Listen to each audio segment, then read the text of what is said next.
sees on.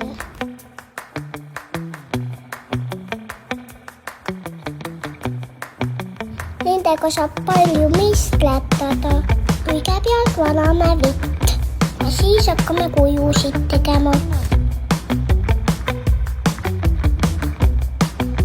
Lisame vee sisse kuulikesed. See teeb vee paksemaks. Siis saame teha erinevaid kujundid. Siin on näiteks sussike ja konnake. See on libane ja papagoi. Me tegime päris mitu tükki. Isegi emme tuli mistletama ja tegi ilusad lipid ka.